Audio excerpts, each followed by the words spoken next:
Hello learners, welcome to my YouTube channel BTech by. तो आज हम अपना नेक्स्ट टॉपिक स्टार्ट करने जा रहे हैं। प्रीवियस वीडियो में हमने ऑलरेडी पढ़ा था कि टाइप्स ऑफ फिल्टर्स क्या होते हैं, जिसमें हमने आईआईआर एंड एफआईआर के बारे में पढ़ा था। जिसमें आईआईआर जो है वो हमारा इनफाइनाइट इम्पल्स रिस्पॉन्स था और FIR means finite impulse response था। एंड देन फिर हमने इन दोनों के ट्रांसफर फंक्शन को डिटेल में कवर किया था। और आज जो है सबसे पहले मैं इन दोनों के डिफरेंस के बारे में बताऊंगी, क्योंकि ये सबसे इम्पोर्टेंट क्वेश्चन है। ये आपको आपके सेमेस्टर में आ सकता है। देखो, सेमेस्टर में मैंने जहाँ तक रिव्यू किया है, एनालिसिस किया है, तो मैंने देखा है कि क्वेश्चन जो होते हैं 2 पार्ट्स में डिवाइडेड होते हैं।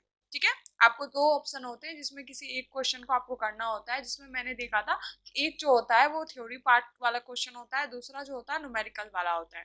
तो सभी लोगों का कोशिश यही होता है कि हम थ्योरी वाले को कवर करें, क्योंकि ये आपको नंबर ज़्यादा देता है। न्यूमेरिकल वाला थोड़ा सा आपको कम देता है, और इसमें आप अगर फंस गए तो फिर आपका पूरा टाइम भी चला जाता है।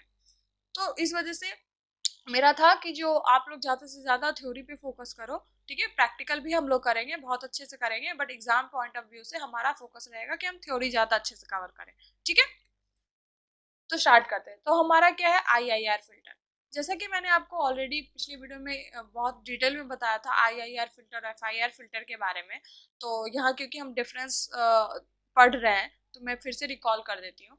तो जो हमारा आईआईआर फिल्टर होता था वो क्या होता था, इनफाइनाइट इम्पल्स रिस्पॉन्स। मीन्स ऐसा फिल्टर जिसका जो इम्पल्स रिस्पॉन्स हो वो इनफाइनाइट ड्यूरेशन ऑफ टाइम तक क्या रहे, परसिस्ट रहे। और एफआईआर फिल्टर क्या था, ऐसा फिल्टर जिसका फाइनाइट ड्यूरेशन ऑफ टाइम तक इम्पल्स रिस्पॉन्स प्रोसेस करता हो। मतलब देखो, जो आईआईआर फिल्टर होता था उसका जो रिस्पॉन्स आता था, मतलब आउटपुट पे फिल्टर का बिहेवियर कैसा है, वो कौन डिफाइन करता था, इम्पल्स रिस्पॉन्स। ठीक है, अगर आपका impulse response infinite duration of time मतलब कंटिन्यूअस है, तो मतलब क्या हो गया आपका इनफाइनाइट इम्पल्स रिस्पॉन्स। मतलब आपका जो इम्पल्स रिस्पॉन्स है वो इनफाइनाइट ड्यूरेशन ऑफ टाइम तक वैल्यू आपको दे रहा है। लेकिन जो एफआईआर फिल्टर है वो क्या होता था कि आपको सिर्फ और सिर्फ फाइनाइट ड्यूरेशन ऑफ टाइम तक ही वैल्यू परसिस्ट करता था। मीन्स ऐसा फिल्टर जिसका जो रिस्पॉन्स है वो फाइनाइट ड्यूरेशन ऑफ टाइम तक आपको वैल्यू दे, उसे हम क्या कहते हैं, FIR filter. IIR filter stand for infinite impulse response filter. FIR stands for finite impulse response filter. Okay. IIR filter gives impulse response for infinite duration of time. अभी जैसा मैंने बताया कि जो IIR filter होता था उसका जो impulse response है वो आपको infinite duration of time तक देखने को मिलेगा।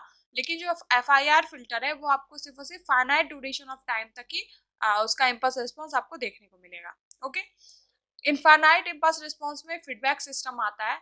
क्यों आता है, क्योंकि जो हमारा इनफाइनाइट इम्पल्स रिस्पॉन्स है वो क्या होता है, रिकर्सिवली ऑपरेट होता है।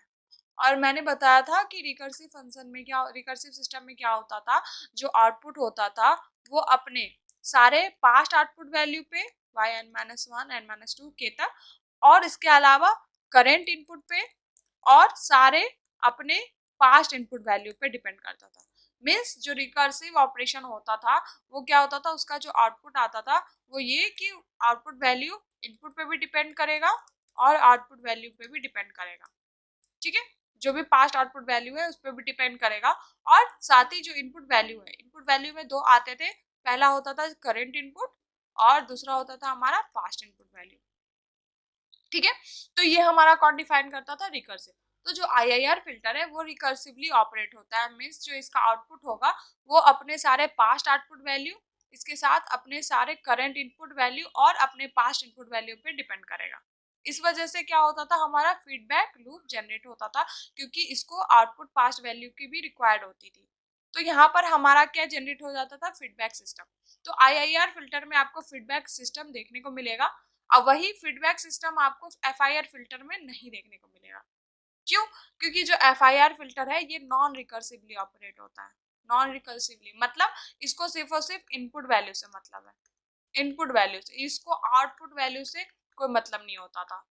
इनपुट वैल्यू में कौन होता था, करंट इनपुट और अपने पास सारे इनपुट वैल्यू। तो यहाँ पर आपको फीडबैक देखने को नहीं मिलेगा। आईआईआर फिल्टर क्या होते हैं, रिकर्सिव, अभी मैंने बताया था रिकर्सिव होते हैं। वहीं एफआईआर फिल्टर हमारे क्या होते हैं, नॉन रिकर्सिव नेचर के होते हैं। IIR filter are less stable than FIR filter due to presence of fault. अभी मैंने बताया था कि जो हमारा IIR फिल्टर होता है वो किसके साथ आता है, फीडबैक सिस्टम के साथ। मतलब उसके पास क्या होंगे, जीरोस भी होंगे और पोल्स भी होंगे। मीन्स मतलब जो हमारा ट्रांसफर फंक्शन आता था वो कैसा आता था, YZ divided by XZ। YZ में हमारा क्या होता था, सारे जीरोस वाले कंपोनेंट, और XZ में हमारा क्या होते थे, पोल्स वाले कंपोनेंट। और IIR फिल्टर में YZ भी होता था और XZ वाली वैल्यू भी होती थी। मीन्स ऐसा फिल्टर जहां पर न्यूमरेटर भी हो और डिनोमिनेटर भी हो, मतलब जीरोस भी हो पोल्स भी हो, वो कौन डिफाइन करेगा, IIR फिल्टर। लेकिन FIR फिल्टर में क्या होता है, डिनोमिनेटर पार्ट्स नहीं होते हैं। मीन्स उसके पास सिर्फ और सिर्फ क्या होता है, जीरोस होते हैं, सिर्फ और सिर्फ न्यूमरेटर पार्ट्स होते हैं। मतलब जो FIR फिल्टर होगा वो हमारा क्या होगा, जीरोस के साथ आएगा, इसलिए इस वजह से इसमें आपको कोई फीडबैक देखने को नहीं मिलेगा। ठीक है, तो इस वजह से FIR फिल्टर जो होते हैं वो ज्यादा स्टेबल होते हैं कि इसमें कोई भी पोल्स नहीं होता। और हमारा IIR जो फिल्टर है इसमें जीरोस भी होते हैं पोल्स भी होते हैं। FIR फिल्टर में सिर्फ और सिर्फ जीरोस वैल्यू होते हैं, पोल्स नहीं होते हैं, इस वजह से ये क्या होते हैं, स्टेबल होते हैं। और IIR फिल्टर से ज्यादा स्टेबिलिटी ये मेंटेन करते हैं। ओके, अभी मैंने बताया जैसा कि ट्रांसफर फंक्शन जो होता है IIR फिल्टर का, उसमें आपको बोथ पोल्स एंड जीरोस देखने को मिलेंगे। वहीं जो ट्रांसफर फंक्शन FIR फिल्टर का होता है उसमें सिर्फ और सिर्फ आपको जीरोस देखने को मिलेगा। मेमोरी रिक्वायरमेंट, अभी मैंने आपको बोला था ना कि जो हमारा सिस्टम होता है IIR का वो किसके साथ आता है, फीडबैक सिस्टम के साथ। मीन्स उसको अपने सारे पास्ट आउटपुट वैल्यू भी रिक्वायर्ड होते हैं। तो पास्ट आउटपुट वैल्यू को रखने के लिए एक्स्ट्रा मेमोरी को स्टोर किया जाता है। तो इस वजह से जो मेमोरी रिक्वायरमेंट होती है IIR की वो FIR से ज्यादा होती है। यहाँ पर टाइप ऑफ मिस्टेक है, ठीक है, यहाँ पर मोर होगा। मैंने जिसका स्नैपशॉट लिया था उसने शायद ये गलत दिखा है, तो यहाँ पर आप बस मोड कर लेना, ठीक है। तो जो मेमोरी रिक्वायरमेंट होती है IIR की वो FIR फिल्टर से ज्यादा होती है, क्योंकि इसमें क्या होता है, फीडबैक पाथ होते हैं। क्योंकि हमारा वैल्यू पास्ट आउटपुट वैल्यू पर डिपेंड करता है, इस वजह से उसको स्टोर करने के लिए हमें क्या चाहिए, मेमोरी चाहिए। तो अलग से मेमोरी रिक्वायरमेंट करनी पड़ती है। लेकिन FIR फिल्टर में कोई फीडबैक पाथ नहीं होता, इस वजह से इसमें कोई भी मेमोरी रिक्वायरमेंट की जरूरत नहीं होती। अब देखो, अब क्या है हमारा कंप्यूटेशनल इफिशिएंसी। अभी मैंने बताया था कि आपको जो हमारा ट्रांसफर फंक्शन है, सॉरी जो हमारा सिस्टम है, जो हमारा फिल्टर ऑफ सिस्टम है, उसमें आपको क्या देखने को मिलेगा, इनपुट वैल्यू भी और आउटपुट भी वैल्यू, आउटपुट पास आउटपुट वैल्यू भी। तो हमारा सिस्टम किसके साथ आ जाएगा, फीडबैक के साथ। तो आप देखोगे कि जो हमारा करंट आउटपुट है वो अपने इनपुट वैल्यू, अपने past input value and then अपने सारे पास्ट आउटपुट वैल्यू पे डिपेंड हो रहा है। इस वजह से जो कंप्यूटेशनल इफिशिएंसी है वो क्या हो जाती है, FIR फिल्टर के करीबन ज्यादा हो जाती है। और क्योंकि इसमें कोई भी फीडबैक नहीं होता, हमारा जो करंट आउटपुट है सिर्फ और सिर्फ इनपुट वैल्यू पे डिपेंड होता है, इस वजह से जो इसकी इफिशियंसी होती है वो क्या होती है, कम होती है। जो बटरवर्थ फिल्टर हो गए, सेपर type, one filter, two type, ये सारे किसको फॉलो करते हैं, IIR को, इनफाइनाइट इम्पल्स रिस्पॉन्स को। ये लोग किस पे ऑपरेट करते हैं, रिकर्सिव ऑपरेशन पे। वहीं आप डिफरेंशिएटर, हाइब्रिड ट्रांसफॉर्म, ये सब किस पे ऑपरेट होते हैं, FIR पे, मतलब नॉन रिकर्सिव ऑपरेशन। इसके कुछ अब हम लोग वो देख लेते हैं एप्लीकेशन। तो आप देखोगे मैंने जैसा कि आपको बताया है, जो ट्रांसफर फंक्शन होते हैं वो फीडबैक मैकेनिज्म के साथ आते हैं। तो ऐसा सिस्टम, मतलब ऐसा एप्लीकेशन जहाँ पर बहुत कम्प्लेक्स कैलकुलेशन या कंप्यूटेशन रिक्वायर होता है, जैसे बायोमेडिकल सेंसर हो गया, टेली कम्युनिकेशन, ऑडियो इक्वलाइजेशन, जो रियल टाइम प्रोसेसिंग में ज़्यादा एफिशिएंट होते हैं, वहाँ पर हमारा IIR फिल्टर यूज होता है, ठीक है। और वहीं जो छोटे मोटे प्रोसेसिंग हो गए जहाँ पर कंप्यूटेशन पावर थोड़ा सा कम रिक्वायर है, तो वहाँ हमारा क्या यूज होता है, FIR फिल्टर, जैसे audio system, control system, medical devices, ठीक है। जो छोटी छोटी चीजें होते हैं जहाँ पर बहुत कम्प्लेक्स कैलकुलेशन रिक्वायर्ड नहीं होता, वहां पर हमारा कौन यूज होता है, FIR, ठीक है। अब हमारा टॉपिक है रियलाइजेशन ऑफ डिजिटल फिल्टर। तो जैसा कि मैंने आपको प्रीवियस वीडियो में ऑलरेडी बताया था कि डिजिटल फिल्टर का जब आप प्रैक्टिकल इम्प्लीमेंटेशन करते हो, ठीक है, मतलब आप कोई एल्गोरिदम डिजाइन कर रहे हो या कुछ मैथमेटिकल कैलकुलेशन कर रहे हो या फिर कुछ है ना अपने एल्गोरिदम डिजाइन के लिए रिप्रेजेंटेशन तैयार कर रहे हो, तो वही हमारा एक तरीके का क्या होता है, रियलाइजेशन ऑफ डिजिटल फिल्टर। मतलब एक तरीके का ऐसा एल्गोरिदम डिजाइन जिसका यूज करके आप क्या कर रहे हो, फिल्टर क्रिएट कर रहे हो। मतलब practical implementation of arrangement of filter, मतलब आप जो सिस्टम तैयार कर रहे हो, जो फिल्टर बना रहे हो, उसके अंदर जो अरेंजमेंट है उसका जब आप प्रैक्टिकल इम्प्लीमेंटेशन करते हो, वही हमारा क्या कहलाता है, रियलाइजेशन ऑफ डिजिटल फिल्टर। क्योंकि अब अभी हम लोग आईआईआर पढ़ रहे हैं तो हम आईआईआर का रियलाइजेशन पढ़ेंगे। मींस इनफिनाइट इम्पल्स रिस्पांस वाला जो फिल्टर है उसके अंदर जो अरेंजमेंट है फिल्टर का या सिस्टम का, उसका हम प्रैक्टिकल इम्प्लीमेंटेशन देखेंगे। प्रैक्टिकल इम्प्लीमेंटेशन कैसे होता है, with the help of block diagram, flow graph. ठीक है, इसमें आपको बेसिक बिल्डिंग ब्लॉक एलिमेंट्स देखने को मिलेगा, एडर और मल्टीप्लायर। ठीक है, तो रियलाइजेशन ऑफ आईआरएफ फिल्टर में आपको 4 तरीके के होते हैं, direct form 1, direct form 2, cascade and parallel. आज हमारा जो टॉपिक है वो है डायरेक्ट फॉर्म 1 का, और नेक्स्ट टॉपिक में मैं बाकी के कवर करवाऊंगी। तो जो हमारा डायरेक्ट फॉर्म 1 रियलाइजेशन है, ये भी सिंपल आप समझ लो एक तरीके का कॉमन रिप्रेजेंटेशन है जिसका यूज डिजिटल फिल्टर को इम्प्लीमेंट करने के लिए किया जाता है। इस रिप्रेजेंटेशन में जो फिल्टर है उसको कुछ combination of basic building block element के साथ रिप्रेजेंट किया जाता है, जैसे एडर हो गया, मल्टीप्लायर हो गया। ठीक है, तो डायरेक्ट फॉर्म 1 रियलाइजेशन सबसे सिंपलेस्ट स्ट्रक्चर माना जाता है सारे डिजिटल फिल्टर के अमंग, लेकिन फिर इसको रिप्लेस किया गया डायरेक्ट फॉर्म 2 से। क्यों किया गया वो मैं आपको डायरेक्ट फॉर्म 2 वाले वीडियो में बताऊंगी। ठीक है, पहले इसलिए डायरेक्ट फॉर्म 2 को समझने के लिए हमें क्या रिक्वायर है कि हम डायरेक्ट फॉर्म 1 को समझना। ठीक है, तो प्रीवियस वीडियो में मैंने जैसा कि आपको बताया था, जो हमारा ट्रांसफर फंक्शन होता है वो क्या होता है, एच जेड। किसके बराबर होता है, लैप्लास ट्रांसफॉर्म या फिर Z transform of output signal to the Laplace transform of या Z transform of input signal.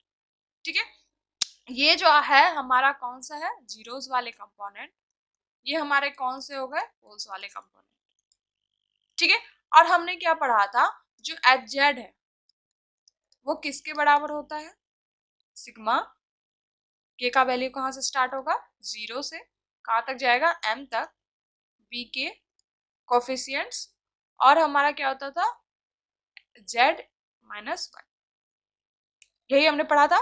उसके बाद डिनोमिनेटर में क्या होता था, 1 प्लस सिग्मा के इज इक्वल टू 1 से स्टार्ट होता था, कहाँ तक जाता था, n तक, a के into Z to the power minus के, यहाँ के होगा। ठीक है, ये हमारा क्या होता था, फॉर्मूला होता था ट्रांसफर फंक्शन हमारे फिल्टर का। तो इसी को क्या किया गया है, एक्सपेंड किया गया है। तो अगर आप यहाँ पर बी के का वैल्यू अगर 0 लिखो तो हमारा वैल्यू क्या हो जाएगा, B not into Z to the power -0, और इसका वैल्यू क्या होता है 1, तो हमारा वैल्यू क्या आ गया, बी नॉट। ठीक है, तो हमारा क्या हो गया, बी नॉट। यहाँ पर समीशन है, मतलब सारे, मतलब के का वैल्यू जहां तक जाएगा, मतलब हमारे फिल्टर का जो ऑर्डर है, जो कौन बताता है, एम क्या होता था, हमारा ऑर्डर ऑफ फिल्टर। ठीक है, अगर m का वैल्यू 4 है तो हमारा जो फिल्टर का अरेंजमेंट होगा वो कितने डिले एलिमेंट के साथ होगा, 4। मैंने बताया था ना, जो ट्रांसफर फंक्शन होता है, जो किसको फॉलो करते हैं, कैनोनिक स्ट्रक्चर को, उसमें क्या बताया था मैंने कि जो डिले एलिमेंट्स होता है वो किसके बराबर होता है, ऑर्डर ऑफ फिल्टर के। तो यहाँ पर अगर हमारा k का वैल्यू मतलब m का वैल्यू अगर हमारा 4 है, तो हम कह सकते हैं कि हमारा जो सिस्टम होगा उसमें कितने डिले एलिमेंट होंगे, 4। तो हमारा क्या हो गया, बी नॉट। अब हमने के का वैल्यू क्या रखा है, 1, तो हमारा क्या हो जाएगा, B one into Z to the power -1। इस तरीके से कहाँ तक जाएगा, m तक। ठीक है, और नीचे वाला पार्ट हमारा क्या था, 1 प्लस सिग्मा सोन। इसमें हम लोग फिर वैल्यू पुट अगर करेंगे तो हमारा क्या हो जाएगा, के का वैल्यू मैंने बोला था ना 1 से स्टार्ट होगा। क्यों स्टार्ट होगा, क्योंकि हमें क्या चाहिए, हमारे पास्ट वैल्यू चाहिए। पास्ट वैल्यू हमेशा किससे स्टार्ट होगा, 1 से होगा, हमें करंट इसमें कोई भी इनपुट नहीं चाहिए। ठीक है, तो इस वजह से मैंने बताया, ये सारे मैंने बहुत अच्छे से आपको डिस्कस किया है लास्ट वीडियो में, तो आप लोग वहां से देख सकते हो। के का वैल्यू कहाँ से स्टार्ट होगा, 1 से, तो a1 मान, अगर हमने के का वैल्यू 1 रखा तो क्या हो जाएगा, a1 into Z -1 and so on. इसको अभी याद रखना दिमाग में, अभी हम लोग आगे इसका यूटिलाइज करने वाले हैं। ओके, तो जो डायरेक्ट फॉर्म 1 रियलाइजेशन होता है ना, इसमें क्या होता है, जो हमारा स्ट्रक्चर बनता है वो 2 पार्ट में बनता है। एक बनता है जीरोस में, एक बनता है पोल्स में। मैंने बोला ना कि जो ट्रांसफर फंक्शन होते हैं उसके पास क्या होता है, दो कंपोनेंट होते हैं, एक जीरोस होते हैं, एक पोल्स होते हैं। तो हमने क्या किया, अपने ट्रांसफर फंक्शन को दो हिस्सों में बांट दिया, एक को बोला मैंने जीरो, एक को मैंने बोला पोल्स। ठीक है, तो जीरोस को हमने क्या कंसिडर कर लिया कि ये वाले कंपोनेंट के लिए जो ट्रांसफर फंक्शन होगा वो क्या हो जाएगा, H1Z मान लिया। और पोल्स वाले के लिए जो हमारा ट्रांसफर फंक्शन होगा वो क्या होगा, H2Z। और Hz हम लोग क्या डिफाइन करेंगे, Hz को हमने क्योंकि दो हिस्सों में बांटा है तो हमारा H1Z इंटू, मतलब हमने क्या करना है, इन दोनों को कैस्केड करना है, तभी तो हमारा Hz आएगा। तो मतलब सीरियली ऐड जब हम करेंगे जीरो और पोल को तो हमारा वैल्यू क्या आ जाएगा, ट्रांसफर फंक्शन जो है Hz, तो H1Z इंटू H2Z, ये हमारा क्या होगा, ओवरऑल ट्रांसफर फंक्शन। ठीक है, तो मैंने अभी बताया जैसा कि आपको कि जो हमारा ट्रांसफर फंक्शन है वो दो हिस्सों में बटा है, और हमारा जो एक आइडियल डायग्राम होता है किसी भी फिल्टर का वो क्या होता है, एक्स एन नहीं लेते हैं, जेड ट्रांसफॉर्म में लेते हैं, ज्यादा आसान होगा। ठीक है, तो हमारा इनपुट वैल्यू आ गया है जेड में, एक्स जेड। यहाँ पर क्या होता था हमारा फिल्टरिंग, यहाँ होता था हमारा वाई जेड आउटपुट वैल्यू। ठीक है, और हमारा रिस्पॉन्स क्या है, फिल्टर कैसे बिहेव कर रहा है, वो कौन हमें डिफाइन करता था, हमारा ट्रांसफर फंक्शन, जिसको हम लोग एच जेड से डिनोट करते थे। ठीक है, अब हमने क्या किया, एच जेड को दो हिस्सों में बांट दिया है। तो जब एच जेड को मैंने दो हिस्सों में बांटा तो हमारा जो डायग्राम बनेगा वो कैसा बनेगा, इधर हमारा होगा एक्स जेड, इधर हमारा होगा वाई जेड, और हमने एच जेड को दो हिस्सों में बांटा है तो यहाँ हमारा पहला होगा H1Z, और क्योंकि दोनों कैस्केड है यहाँ हो जाएगा H2Z। ये हमारा क्या होगा, इंटरमीडिएट। ठीक है, बीच का जो H1Z का जो आउटपुट होगा वो क्या कहलाएगा, इंटरमीडिएट, जो H2Z के लिए क्या काम करेगा, इनपुट वैल्यू का। इसको हम लोग डिनोट करते हैं WZ से। ठीक है, तो यहाँ तक समझ आया हो। तो मैंने आपको जैसा बताया कि जो ट्रांसफर फंक्शन होता है Hz वो क्या होता है, आउटपुट बाय इनपुट। तो H1Z के लिए, H1Z के लिए हमारा आउटपुट क्या है, WZ, इनपुट क्या है, XZ। इसी तरीके से H2Z के लिए हमारा आउटपुट क्या है, YZ, इनपुट क्या हो जाएगा हमारा, WZ। ठीक है, यहां तक कोई दिक्कत, आई होप आप लोगों को नहीं हुआ हो। अब समझो क्या कह रहा है क्वेश्चन। H1Z क्या है हमारा, जीरोस वाले कंपोनेंट, H2Z क्या है हमारा, पोल्स वाला कंपोनेंट, याद रखना।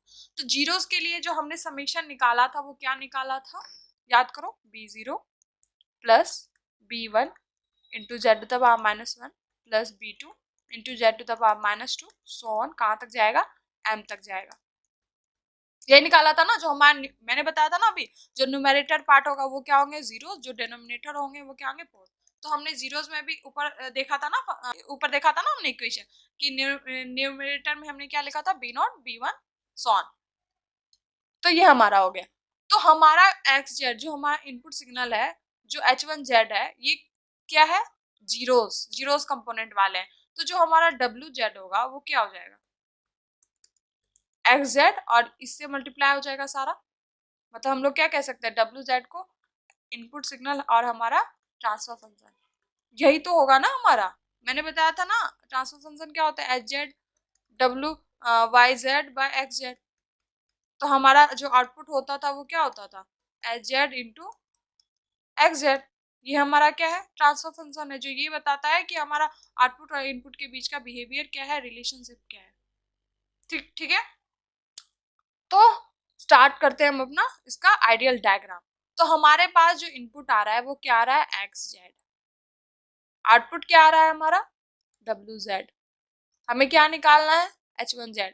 तो हमें एक अपना अपने सिस्टम के लिए क्या निकालना है, स्ट्रक्चर कैसे बनेगा वो देखो। इनपुट हमारा क्या आएगा, XZ, XZ आ गया, और हमारा इधर एक क्या होगा, आउटपुट, जिसको हम लोग क्या कहेंगे, WZ।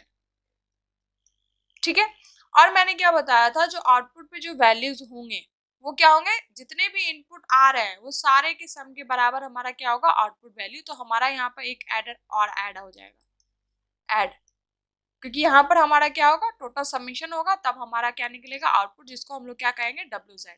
ठीक है, तो जो हमारा पहला आउटपुट है क्या आ रहा है, वो सिंपल क्या किस कोफिशिएंट के साथ मल्टीप्लाई हो रहा है, बी नॉट। मतलब जो हमारा एक्स जेड है, मतलब जो हमारा इनपुट सिग्नल है, वो डायरेक्ट क्या हो रहा है, हमारे बी नॉट कोफिशिएंट से मल्टीप्लाई हो रहा है। तो यहाँ पर हमारा क्या हो जाएगा, बी नॉट। यहाँ पर हमें कुछ भी ऐड करने की जरूरत नहीं है, कुछ भी डिले की जरूरत नहीं है। हमने फिर देखा कि जो दूसरा इनपुट सिग्नल आ रहा है हमारे पास, वो किसके साथ आ रहा है, डिले के साथ आ रहा है, 1 यूनिट डिले के साथ आ रहा है।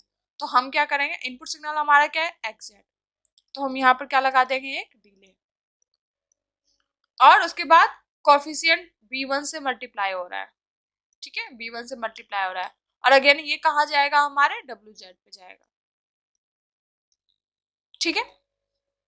अब देखो एक चीज समझो, ये डिले एलिमेंट क्या होता है, डिले एलिमेंट का क्या काम होता है कि जो पास्ट वैल्यू है उसको होल्ड करने का। ये जो कोफिशिएंट्स होते हैं, इसका काम है सिस्टम के बिहेवियर को कंट्रोल करने का, कि मतलब हमारा रिस्पॉन्स या फिर हमारा आउटपुट कैसे रिएक्ट कर रहा है, हमारा जो फ्लो है सिग्नल का वो किस तरीके से जा रहा है, उसको कितनी कंट्रोल की जरूरत है, वो कौन डिफाइन करता है, कोफिशिएंट, ठीक है। अब हमारा इनपुट सिग्नल क्या है, B2, ठीक है। तो हम देख रहे हैं कि जो हमारा दूसरा इनपुट सिग्नल है वो क्या हो रहा है, -2 के साथ डिले हो रहा है। तो कोई भी जब आप स्ट्रक्चर बनाते हो तो उसमें सिर्फ और सिर्फ मिनिमम z-1 ही लगता है डिले के साथ, उसमें आप z-2 को डायरेक्ट नहीं लिख सकते। z-2 को लिखने के लिए आपको z-1 इंटू फिर इसमें आपको 1 का डिले करना होगा, तब आएगा आपका आउटपुट z-2। तो हमारा जो यहाँ पर आया है वो क्या है, z-1 है, हमें डिले क्या बनाना है, z-2 को, तो हम यहीं से ब्रांच निकाल देंगे और यहाँ हमारा आ जाएगा z-2, ठीक है। और ये किस डिले के साथ, कोफिशिएंट के साथ मल्टीप्लाई हो रहा है, B2, तो यहाँ हमारा हो जाएगा B2, ठीक है, B2, और ये यहाँ पर आ जाएगा हमारा इस तरीके से ऐड हो जाएगा सिग्नल। तो आप देखोगे इसी तरीके से सोन कहाँ तक जाएगा, z-1, हमारा यहाँ पर वैल्यू कहाँ तक आएगा, bm तक, और यहाँ पर एक एडेड होगा और यहाँ से हमारा इक्वेशन ऐड हो जाएगा। तो ये हमारा पहला जो सिस्टम रहा वो हमारा कंप्लीट रहा।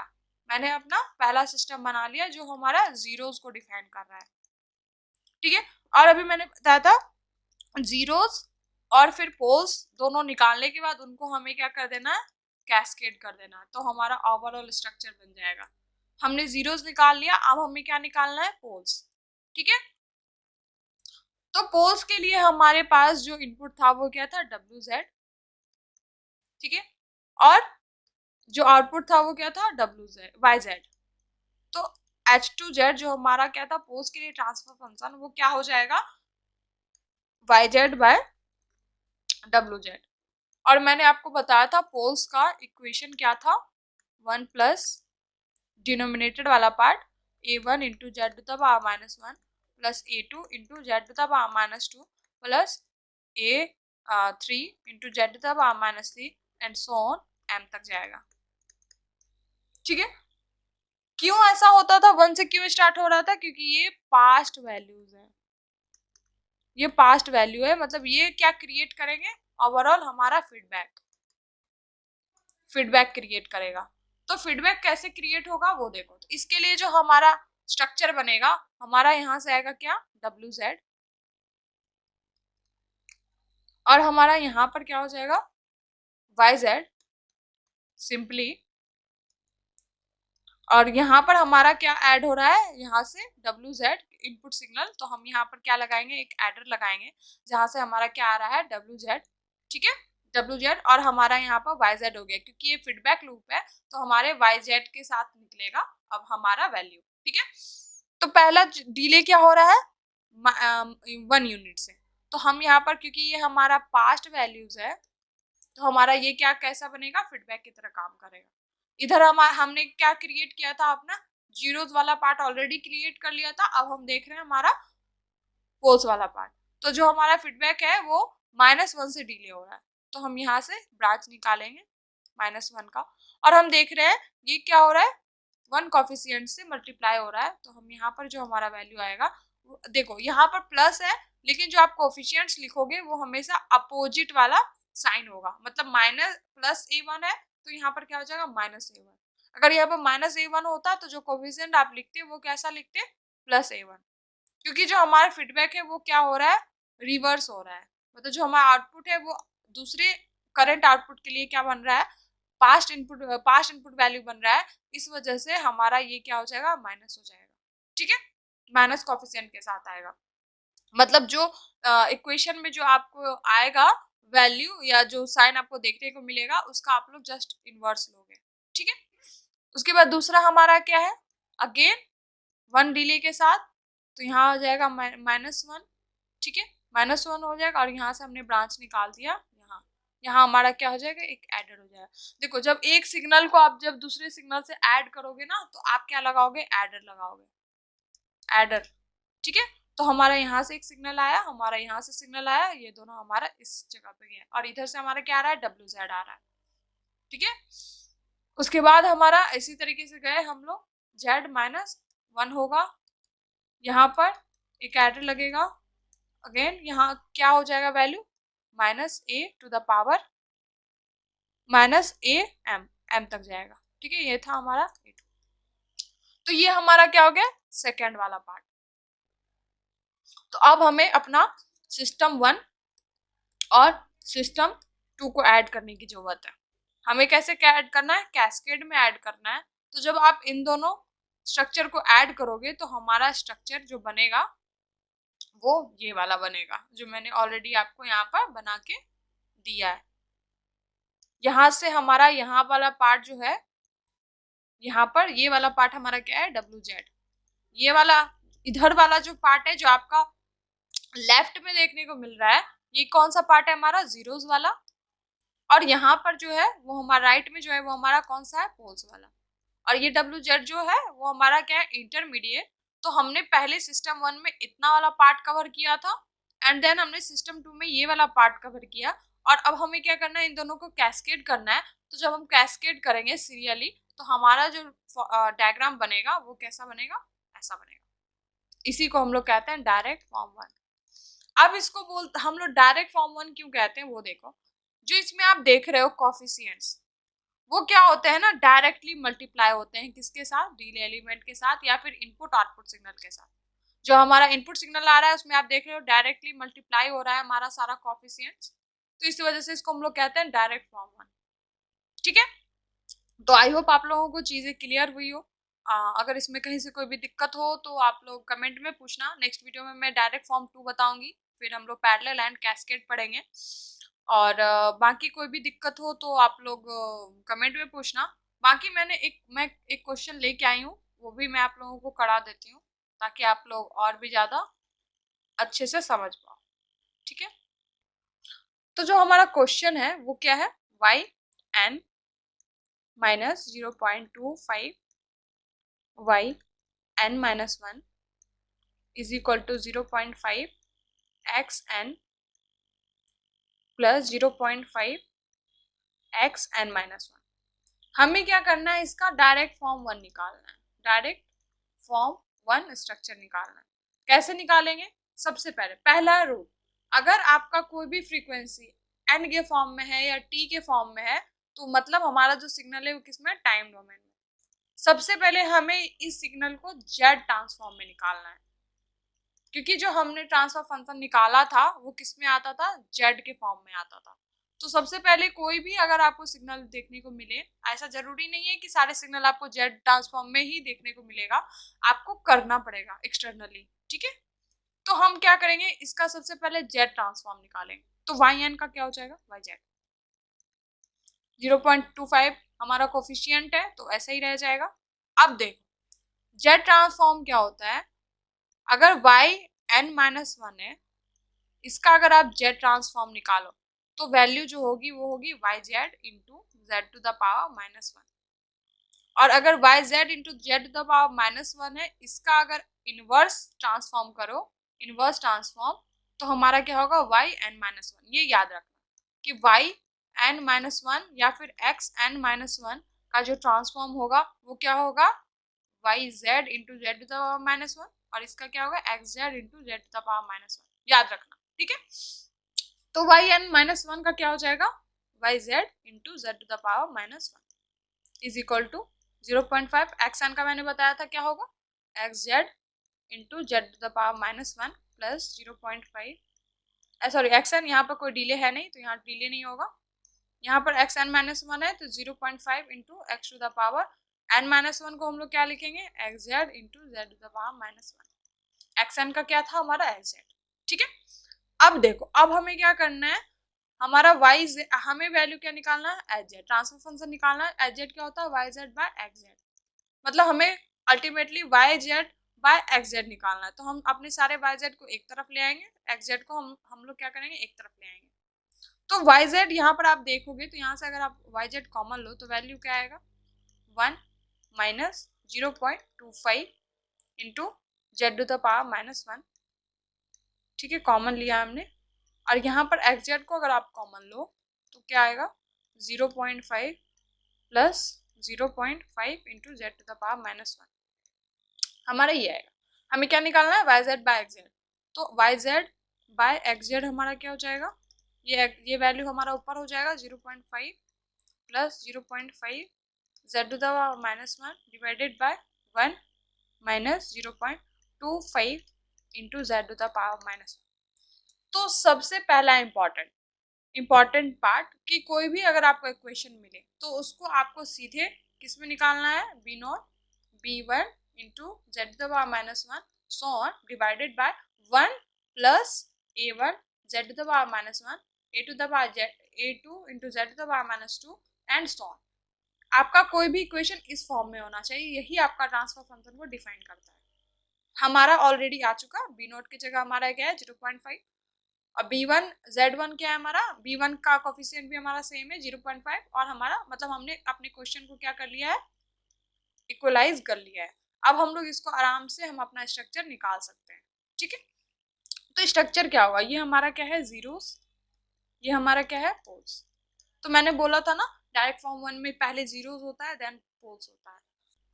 तो अब हम इसका स्ट्रक्चर देखते हैं। तो मैंने बताया था कि जो डायरेक्ट फॉर्म वन का स्ट्रक्चर होता है उसमें सबसे पहला वाला जो पार्ट होता है वो क्या होता है, जीरो, एंड देन हमारा आता है पोल्स, ठीक है। तो सबसे पहले हम क्या करेंगे, अपना जीरो वाला पॉइंट बनाएंगे, अपना स्ट्रक्चर बनाएंगे। तो जीरो वाले में आप क्या देखोगे कि सबसे पहले हमारा जो वैल्यू बनेगा वो क्या बनेगा, यहाँ पर आएगा एक्स जेड, यहाँ पर होगा हमारा जीरोस का ट्रांसफर फंक्शन, देन हमारा इंटरमीडिएट निकलेगा डब्ल्यू जेड, ठीक है। ये डब्ल्यू जेड क्या होगा, हमारे दूसरे H2Z के लिए इनपुट का काम करेगा और हमें आउटपुट YZ में देखने को मिलेगा, ओके। तो जीरो वाला स्ट्रक्चर का हम बनाते हैं अपना। सबसे पहले हमारा क्या आएगा, एक्स जेड जो हमारा क्या है इनपुट सिग्नल, ठीक है।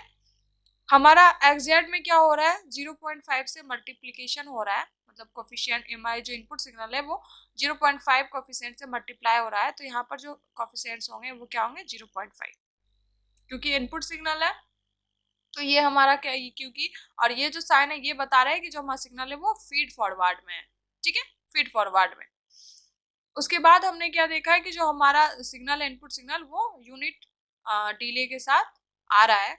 तो हमारा ये एग्जेट यहाँ से आया, हमने इसमें क्या ऐड किया, हमारा डिले एलिमेंट जो क्या है Z minus one, and then हम देख रहे हैं कि जो कोफिशिएंट है वो क्या है 0.5, हम क्या करेंगे 0.5 से मल्टीप्लाई करेंगे, और हमारा जितना भी इनपुट सिग्नल आ रहा है वो एक जगह क्या होगा, ऐड होगा, और वो आउटपुट को वहां से इंट्रोड्यूस करेगा।